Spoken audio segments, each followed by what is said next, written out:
یاد رکھو زندگی گزارنے کا طریقہ ہے کسی کو اپنی مجبوری نہ بناؤ. جب آپ مجبوری بنا لیتے ہو نا کسی کو, آپ کے ہاتھ بن جاتے ہیں, آپ کے ہاتھ بن جاتے ہیں. اور جتنا آپ اپنے آپ کو دوسروں کے سامنے مجبور بناؤ گے, اس زمانے میں اگلا اتنا ہی آپ کو نوچ نوچ کے کھانا شروع کر دے گا, نوچ نوچ کے کھانا شروع کر دے گا. تو یہ ہم صرف فقیر کس کے ہیں؟ اللہ کے. محتاج کس کے ہیں؟ اللہ کے. بس اللہ کے سامنے گڑ گڑاؤ, اللہ کے سامنے ناک رگڑو, اللہ کے سامنے بولو میں محتاج ہوں, میں بھکاری ہوں تیرے در کا. باقی ہر ایک کے سامنے میرے بھائی سر اٹھا کے جینا سیکھ. اور دیکھو مرد کی اللہ نے یہ فطرت رکھی ہے کہ اپنے ماتحتوں کے, آپ کے ماتحت اچھا سلوک کرے نا, آپ 20 گنا بڑھا کے اچھا سلوک کرو ان کے ساتھ. ہمارے حضرت مفتی رشید احمد صاحب رحمہ اللہ تعالیٰ کی طبیعت میں بے انتہا استغنا تھا, بہت استغنا. استغنا سمجھتے ہیں یعنی وہ اپنے آپ کو کسی کا محتاج نہیں بناتے تھے کبھی بھی. لیکن ہم نے دیکھا کہ ہمارے حضرت کی کوئی ذرا سی خدمت کر لینا, حضرت کو پتا چلتا تھا نا یہ دل سے خدمت نہیں کرنا چاہتا, حضرت کبھی بھی خدمت نہیں لیتے تھے اس سے. حضرت فرماتے تھے میرے محسنین صرف میرے ماں باپ ہیں اور میرے استاذ, اس کے علاوہ میں کسی کا احسان نہیں لیتا. ایسا سر اٹھا کے جیے ہمیشہ. لیکن ہم دیکھتے تھے اگر حضرت کی کوئی ذرا سی خدمت کر دے, بہت معمولی سی, اتنی دعائیں دیتے تھے, اتنی دعائیں, ہمیں شرمندگی ہوتی تھی, ہم نے کون سا تیر مار لیا بھائی, یعنی کیا کر لیا ہم نے, اتنی دعائیں, اتنا خوش, اتنا خوش. یہ عزت دار لوگوں کی علامت ہوتی ہے کہ وہ کسی کے محتاج نہیں ہوتے. لیکن کوئی ان پر تھوڑا سا احسان کرے تو رپلائی میں وہ تھوڑا نہیں, وہ بہت زیادہ. کیونکہ احسان کے بدلے میں اگر آپ احسان نہیں کرتے تو اس کو استغنا نہیں کہتے, اس کو تکبر کہتے ہیں. استغنا الگ چیز ہے. دیکھو کچھ لوگ کیا ہوتے ہیں, کسی نے آپ کی خدمت کر دی ہے تو کون سا تیر مار دیا اس نے, ہمیں کسی کی خدمت کی ضرورت نہیں ہے. دیکھنے میں تو لگے گا آپ بہت اونچے ہیں, لیکن یہ اونچے نہیں, آپ کا کھوپڑی کیا ہو گئی ہے, آؤٹ. آپ میں تکبر ہے. بھائی کوئی خدمت ٹھیک ہے, آپ اس کی خدمت کے محتاج نہیں ہیں, لیکن اگر اس نے خدمت کر دی ہے نا تو آپ اس کو رپلائی ایسے دو کہ جیسے آپ کو بہت ہی اچھا لگا ہے, آپ کو ضرورت تھی.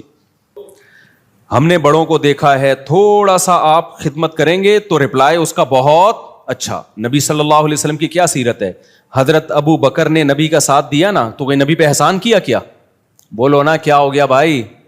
حضرت ابو بکر نے جب نبی صلی اللہ علیہ وسلم کو لوگوں نے مکہ سے نکالا تو کس نے ساتھ دیا؟ ابو بکر نے. غار میں کون ساتھ تھا؟ ابو بکر. حالانکہ اصل میں یہ نبی کا احسان تھا حضرت ابو بکر پہ. بھائی اس خدمت کی وجہ سے نبی کی تو اللہ نے ویسے ہی مدد کرنی تھی, یہ تو نبی نے ابو بکر کو اپنی خدمت کا موقع دے دیا رضی اللہ عنہ کو, تو یہ نبی کا کس پر احسان ہے؟ ابے بھائی کوئی اتنے پیغمبر کسی کو اپنی خدمت کرنے دے دیں تو یہ تو پیغمبر کا ان پر احسان ہے, جس سے انسان کو عقیدت محبت ہوتی ہے. انسان کہتا ہے نا مجھے آپ تھوڑی سی خدمت کرنے دے دیں, آپ کا مجھ پر بہت بڑا احسان ہوگا, کہتے ہیں نا لوگ, اور باقی سمجھتے بھی ہیں کہ بھائی اس کو ہماری خدمت کی کیا ضرورت ہے. تو قرآن میں اللہ نے فرمایا بھی کہ اگر تم نبی کی مدد نہیں کرو گے, اللہ تو اپنے نبی کی مدد کرے گا, آخری نبی ہے, آپ کا دین تو غالب ہو کے رہے گا. لیکن نبی نے ابو بکر کو کیسا صلہ دیا, فرمایا میں نے ہر شخص کی خدمت کا دنیا میں بدلہ دے دیا ہے سوائے ابو بکر. یہ مبالغہ ہے, ورنہ ایسا کیسے ہو سکتا ہے؟ نبی کی برکت سے ابو بکر کو ایمان ملا, لیکن آپ صلی اللہ علیہ وسلم نے سکھایا ہے. پھر فرمایا لو کنت متخذا خلیلا لاتخذت ابا بکر خلیلا, اگر میں کسی کو جگری دوست بناتا تو ابو بکر کو بناتا. خلیل کا مطلب بہت ہی, فرمایا میرا خلیل اللہ کے سوا کوئی, خلیل بنانے کی اجازت ہوتی ابو بکر کو بناتا. کتنا اپریشیٹ کیا آپ صلی اللہ علیہ وسلم نے. حضرت معاذ ابن جبل, انہوں نے نبی کی خدمت کی, نبی کا ساتھ دیا جنگوں میں, کیسا صلہ نبی نے دیا. آپ صلی اللہ علیہ وسلم نے کیا فرمایا, انی احبک فی اللہ, اے معاذ میں تجھ سے اللہ کے لیے محبت کرتا ہوں. جس سے آپ کو محبت ہونا, صحابہ کو پیغمبر سے کس قدر محبت تھی. پیغمبر کی زبان سے جب یہ لفظ نکلا ہوگا تو صحابی کی کیا کیفیت ہوئی ہوگی, آپ سوچو. جب انہوں نے یہ سنا نا تو رونے لگے. تو کیا یہ نبی اپریشیٹ کر رہے ہیں, حوصلہ افزائی کر رہے ہیں. حضرت خالد ابن ولید رضی اللہ تعالیٰ نے جب جنگ جتوائی ہے تو آپ نے کیا فرمایا؟ سیف من سیوف اللہ، اللہ کی تلواروں میں سے ایک تلوار. یہ نبی کی سیرت سے ہمیں پتہ چلتا ہے کہ نبی کے ساتھ کسی نے تھوڑا کیا تو نبی نے رپلائی میں بہت بڑھا کر اس کا بدلہ دیا ہے. تو اس لیے جو خاندانی لوگ ہوتے ہیں نا، عزت دار لوگ ہوتے ہیں، وہ ہمیشہ سر اٹھا کے جیتے ہیں، وہ کسی کی خدمت کے محتاج نہیں ہوتے، وہ سسرال کے جہیز کے محتاج بولتے کیوں نہیں بھائی نہیں ہوتے. وہ نہیں کہتے ہمیں یہ چاہیے، صوفہ چاہیے، بیڈ چاہیے، الماری چاہیے، نہ ہمیں کچھ نہیں چاہیے. ہم عزت دار لوگ ہیں بھائی، ہم خرچہ خود اٹھاتے ہیں. لیکن اب ایسا نہیں ہو. لوگ کیا کرتے ہیں، جہیز کے خلاف بیان سن سن کے نا، یہ بھی مارکیٹ میں اس طرح کے لوگ آ رہے ہیں، جہیز کے خلاف بیان سن سن کے ہمیں کچھ نہیں چاہیے، ہمیں نہیں چاہیے، ہمیں نہ گاڑی چاہیے، ہمیں نہ موٹر سائیکل چاہیے، ہمیں نہ گھڑی چاہیے. ہم عزت دار لوگ ہیں، ہم سسرال کے ٹکڑوں پہ پلنے والے لوگ نہیں ہیں. ٹھیک ہے جی، آپ کی شادی ہو گئی، سسر صاحب نے لا کے کوئی گھڑی گفٹ کر دی، ہمیں نہیں چاہیے، ہم عزت دار لوگ ہیں. اب یہ کیا ہو رہی ہے بھائی آپ کو نہیں چاہیے نا، اب بغیر چاہت کی ایک چیز مل رہی ہے، آپ لیں جناب، آپ کا بہت بڑا احسان ہے. یہ نہیں بولیں سستی والی لا کے پکڑا دی آپ نے مجھے، ٹھیک ہے نا حضرت یہ بڑی خدمت ہے آپ کی، اللہ آپ کو جزائے خیر دے، ہم تو بہت شکریہ آپ کا. تو اس میں اس کو اپریشیٹ کرنا چاہیے، کیونکہ اس کے سامنے کہنا کہ ہمیں نہیں چاہیے، یہ پھر استغنا نہیں ہے، بلکہ یہ کیا ہے؟ تکبر. سمجھتے ہو کہ نہیں سمجھتے؟ تو بڑا جب کوئی چیز دے تو آپ سینے سے لگائیں اس کو کہیں کہ بھائی بہت بڑی چیز مل گئی. آپ کے ابا، آپ کی اماں آپ کو کچھ گفٹ دے. حضرت مولانا شرف علی تھانوی رحمہ اللہ تعالیٰ کی زوجہ نے ان کے لیے بڑی محنت سے ایک اچکن بنائی. اچکن پتہ ہے کسے کہتے ہیں؟ پہلے زمانے میں ہوتی تھی اچکن ہی ہے نا، کچھ اور میری اتنی دیر میں تو لغت اور چینج ہو جائے گی میرے بھائی. تو ہیں اچکن، کچھ اچکن کہتے ہیں، کچھ وہ نہیں ہوتی ایک وہ پورا چوغا سا پہنا جاتا. اب مولانا تھانوی رحمہ اللہ کا مزاج نہیں تھا ایسی چیزیں پہننے کا، اور ان کے گھر والوں نے اتنی محبت سے اتنی محنت کر کے بنائی تو وہ وہی پہن کے نکل گئے گھر سے باہر. لوگوں نے کہا یہ آپ کیا پہنا ہے؟ انہوں نے کہا یار اتنی محبت سے اس نے بنائی ہے. اب میں یہ نہیں کہہ رہا آپ کی بیگم کچھ بھی آڑا ترچا پہنا دے، آپ دسترخوان پہنا دیا، آپ محبت سے باہر نکل آئے تو لیکن کوئی بھی آپ کے ساتھ تھوڑی سی بھی خدمت کرے تو جواب میں اس کو دعا دینی چاہیے، اس کو بہت زیادہ اپریشیٹ کرنا چاہیے، لیکن محتاج کسی کا انسان بن کے نہ رہے. ایک طرف لوگ بہت زیادہ ٹینشن میں بچوں کو مارنا پیٹنا، ہر وقت برا بلا کہنا، یا گھر میں ایسا ہر وقت ماحول بنا کے رکھنا، اور ایک طرف گورا ہے اس نے ٹینشن فری بنا دیا. یہ دونوں چیزیں فطرت سے کیا ہے؟ بغاوت. اسلام ہے وَكَذَلِكَ جَعَلْنَاكُمْ أُمَّةً وَسَطًا. اسلام نے کہا نہ ساری خواہشات تمہیں نہیں پوری کرنے دوں گا میں، بہت ساری جگہوں پہ تمہیں اپنی خواہش کو کچلنا پڑے گا. تمہاری وہ لگژری لائف ہو ہی نہیں سکتی جو غیر مسلم کی ہوتی ہے. شراب پینے کا دل چاہے گا، نہ، پابندی ہے. بوڑھے ماں باپ کی بات میں کر رہا تھا، وہ ڈانٹتے ہیں ڈپٹتے ہیں، آپ نے برداشت کرنا ہے. اس سے سب سے بڑا فائدہ پتہ ہے کیا ہوگا؟ جب آپ اپنے بچوں کے سامنے اپنے بوڑھے باپ کی برداشت کرو گے تو سمجھ لو آپ کا بڑھاپا اب جنت. نہیں آئی میرا خیال ہے بات؟ آپ کا بڑھاپا کیا ہے؟ جنت. آپ کا بچہ سیکھے گا بھائی ہماری پرمپرا ہے کہ بڑوں کے سامنے آواز. دیکھو میں 1 گھنٹہ تقریر کروں نا کہ باپ کے سامنے مت چیخو، باپ کی خدمت کرو، خدا کی قسم اس کا 1% شاید اثر ہو جائے. لیکن میرا باپ زندہ ہو اور میں اولاد کے سامنے ان کی خدمت کر رہا ہوں اور باپ کی مار برداشت کر رہا ہوں، وہ مجھ پہ ہاتھ اٹھا رہا ہے مگر میں اس کے سامنے آواز اونچی، مار کھا کے بھی میں مسکرا رہا ہوں. یہ 6 گھنٹے 10 گھنٹے کے بیانات اور کتابیں ایک طرف، اس سے آپ کے بچے کو جو موٹیویشن ملے گی نا، وہ سمجھ جائے گا بھائی ہمارے ہاں ہوتا ہی یہی ہے کہ باپ کے سامنے آواز نہیں بلند کی جاتی. اس کو رائٹ ہے کہ وہ مارے، وہ ہاتھ اٹھائے، اس کو یہ حق دیا ہے خدا نے. اب تک ہمارا کلچر بچا ہوا کیوں تھا؟ باپوں کے سامنے ماؤں کے سامنے چیختے نہیں تھے. کیوں بچا ہوا تھا؟ اس لیے کہ دیکھتے آ رہے باپ. اب سیٹ اپ ختم ہو گئے نا، تو شادیاں دیر سے ہو رہی ہیں، بچے پیدا ہی ایسی عمر میں ہوتے ہیں کہ آپ کے باپ کا انتقال ہو چکا ہوتا ہے. یہ بھی ایک بڑا نقصان ہے. پہلے لوگ بچے دیکھتے تھے ہمارے ابا اپنے ابا کی ایسی خدمت کر رہے ہیں. ہم نے ایسے خاندان دیکھے ہیں کہ دادا بیٹھا ہوا ہے نا، مجال ہے کوئی منہ سے آواز بھی نکال لے، وہ پتہ چلتا تھا واقعی دادا ہے. اب دادا ایک لقب رہ گیا، محلے کا دادا آ رہا ہے. جو سچی مچی کا دادا ہے گھر میں, اس کی کوئی 2 ٹکے کی ویلیو نہیں ہے, وہ بیچارہ کھانسنے کے لیے ہے بس, اس کی کھانسی سے بھی تکلیف ہوتی ہے, جراثیم پھیلا رہا ہے گھر میں بیٹھ کے وہ. تو اسی طرح میرے بھائی, جو عورت شوہر کے سامنے آواز پس رکھتی ہے, اس کی بیٹیاں بھی کیا کرتی ہیں, تبھی کہیں رشتہ لینے کے لیے جایا کرو نا تو یہ دیکھا کرو میری ساس کا میرے سسر کے ساتھ ایٹیٹیوڈ کیسا ہے. یہ بہت امپورٹنٹ بات ہے. اگر وہ ساس اپنے شوہر کی غیبتیں کر رہی ہے اور وہ اب میرے میاں ایسا ہے تو بیوقوف ہے, مجھ سے پوچھو کہاں شادی کرنی ہے کہاں نہیں کرنی, ان کو کیا پتا بیچاروں کو, اور وہ چیخنا چلانا چل رہا ہے, تو سمجھ لو کہ 90% چانس ہے کہ آپ کی بیگم بھی آپ کو طبیعت سے ایک لگایا آپ نے تو آگے سے کیا کتنے لگائے گی, وہ 4 لگیں گے رکھ کے. یہ ہوتا ہے مارکیٹ میں, چلتا ہے. تو یہ تو ماحول ہے بھائی نبی صلی اللہ علیہ وسلم کے. دیکھو میں جب نیا نیا دین کے علم کی طرف آیا نا تو مجھے بہت زیادہ اشکال ہوتے تھے کہ نبی صلی اللہ علیہ وسلم نے ہر چیز زبان سے بتا کے لکھوا کے چلے کیوں نہیں گئے. آپ بتا دیتے پڑوسیوں کے یہ حقوق ہیں, گھر والوں کے یہ حقوق ہیں, فلانوں کے یہ حقوق ہیں, یہ حقوق ہیں, پوری زندگی ایک مرتب کر کے چلے جاتے. نہ فقہ جو مرتب ہوا ہے نا پیغمبر کی سیرت سے ہوا ہے, پیغمبر سے عمل کروایا گیا ہے. کیونکہ نبی کا کام صرف مسئلہ بتانا نہیں ہے, مسئلے پہ شریعت پہ لوگوں کو چلانا ہے. چلانے کے لیے ضروری ہے کہ صحابہ آپ کو خود چلتا ہوا دیکھیں اس پہ.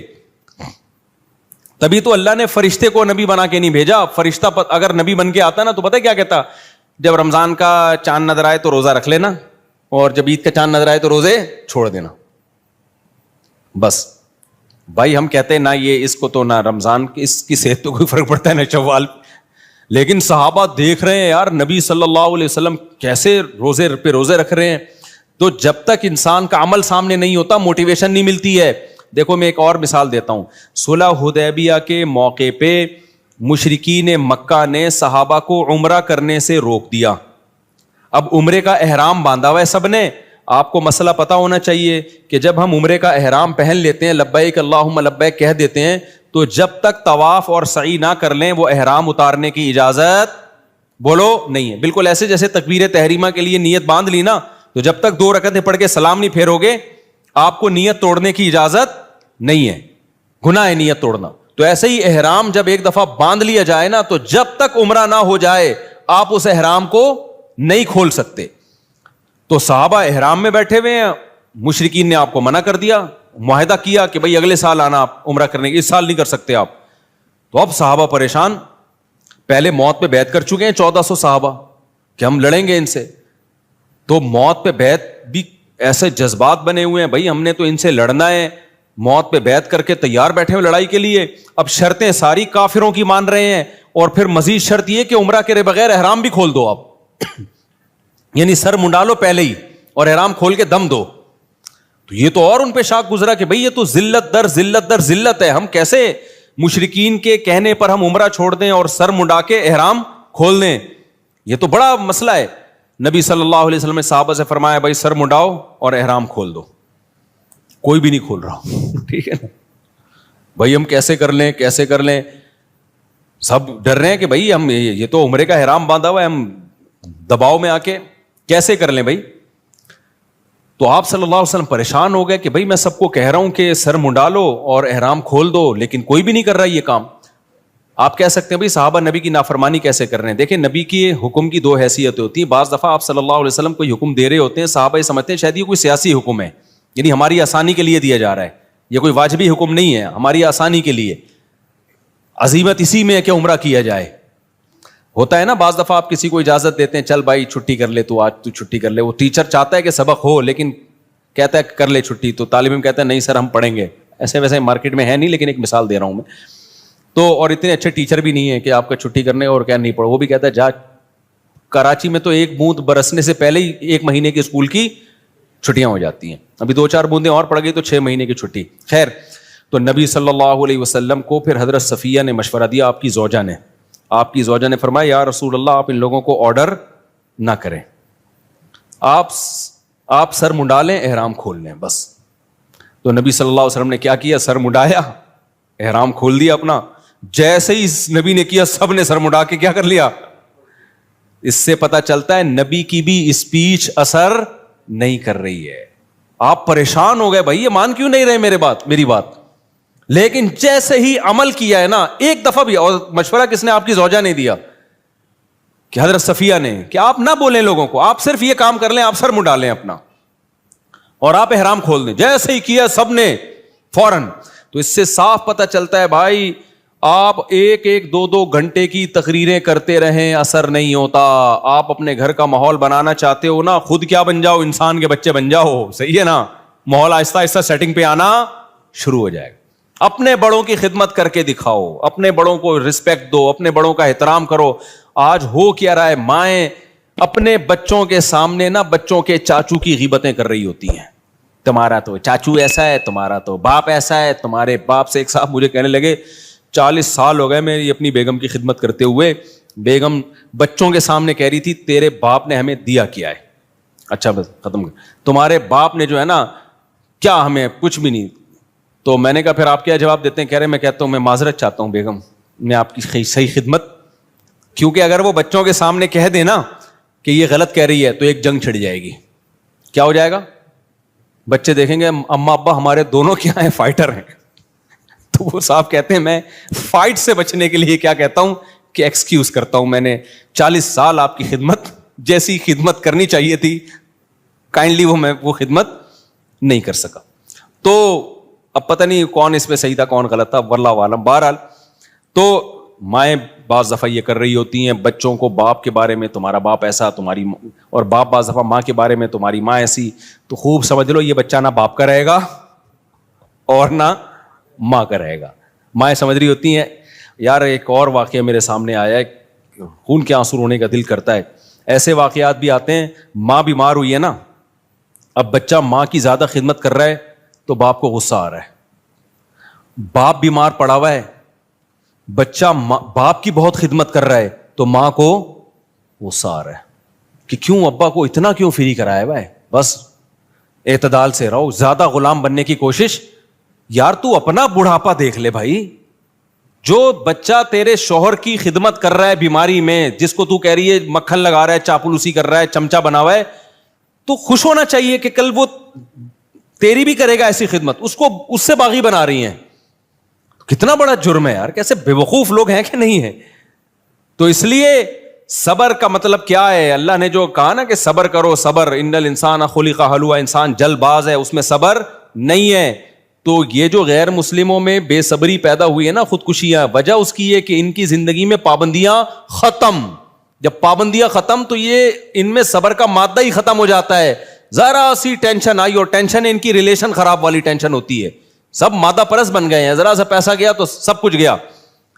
یار بچہ 18 سال کا ہوتا ہے تو باپ کہتا ہے کہ کرایہ دے میرے گھر میں رہنے کا.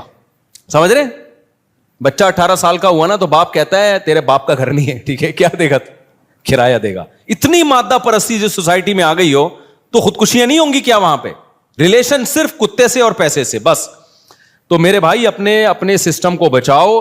اللہ نے ہمیں بہت ساری پابندیاں لگائی ہیں, بہت ساری ٹینشنیں دی ہیں. نظر کی حفاظت کی ٹینشن, باپ اور ماں کی برداشت کرنے کی ٹینشن, بیوی کی کڑوی کسیلی برداشت کرنے کی ٹینشن. عورت کو حکم دیا, شوہر الٹا سیدھا ہے, کوئی بات نہیں بھائی, میاں ہے نا سرپرست ہے, تھوڑا سا برداشت کر لو. غلط کیا اس نے تھپڑ لگا کے, لیکن لگا دیا تو آگے سے رپلائی مت کرو ورنہ تمہارا ہی نقصان ہوگا اس میں. تو یہ جو پھر رمضان کے روزوں کی ٹینشن, شراب سے بچنے کی ٹینشن, یہ بہت ساری ٹینشنیں کیا کرتی ہیں, ہمارا جو امیون سسٹم ہے اس کو کیا کر دیتی ہیں, بوسٹ. پھر کبھی زندگی میں کوئی ٹینشن آئی تو اتنی ساری ٹینشنیں جھیلی بھی ہوتی ہیں کہ یہ ٹینشن ہمیں ہلکی لگتی ہے. بالکل وہ ایک جو بدماش تھا نا, سعودیہ کے جیل سے چھوٹ کر آیا, مجھے اپنا واقعہ بتا رہا تھا. انڈیا میں بڑی بدماشیاں اس نے کی ہیں. کہہ رہا میں نے انڈیا میں اتنی جیلوں میں مار کھائی ہے کہ ایک دفعہ سعودی عرب میں پکڑا گیا تھا, تو جب وہ مجھے مار رہے تھے تو مجھے ایسا لگ رہا تھا گدگدیاں ہو رہی ہیں مجھے. میں نے اس کو پوچھا نا یار تجھے اتنا مارا, تو نے راز اگلا کیوں نہیں؟ وہ اپنی کمپنی کو بدنام نہیں کرنا, وہ یہ نہیں بتا رہا تھا میں فلاں کمپنی کا آدمی ہوں. کمپنی سے وفا کی اس نے. دیکھو اس نے کہا کہ اگر میں نے بتا دیا نا فلاں کمپنی کا ہوں تو کمپنی کا تو قصور تھا نہیں, لیکن کمپنی بدنام ہوتی, اس کا کاروبار بیٹھ جاتا. کہتا میں نے کہا میں کمپنی کا ملازم ہوں, مار کھاؤں گا, کمپنی کو بدنام نہیں کروں گا. جو میری غلطی ہے میری ہے, میں کمپنی پہ کیوں ڈالوں. اتنی مار کھائی لیکن منہ سے اگلا نہیں. میں نے کہا کیسے برداشت؟ کہہ رہے ہم عادی ہیں. لیکن اس کا فائدہ کیا ہوا برداشت کا؟ کمپنی کے اونر کو جب پتا چلا نا یار اس نے اتنی مار کھائی, ہماری کمپنی کو بدنام نہیں کیا, انہوں نے کمپنی نے اس کو پارٹنر بنا دیا اپنا. اب وہ ارب پتی ہے, وہ کروڑ پتی ہے وہ آدمی. سمجھتے نہیں ہو میرا خیال ہے بات. تو یہ جو میرے بھائی اسلام کی پابندیاں ہیں یہ آپ کو کیا کر دیتی ہیں؟ اسٹرانگ کر دیتی ہیں, مضبوط بنا دیتی ہیں. غموں کو جھیلنا آپ کے لیے آسان. اس لیے انسان کے بچے بن کے جو شریعت کی پابندیاں ہیں اس کو فالو کرو. وقت چونکہ پورا ہو گیا ہے, مجھے اندازہ ہی نہیں تھا کہ اتنی جلدی وقت پورا ہو جائے گا.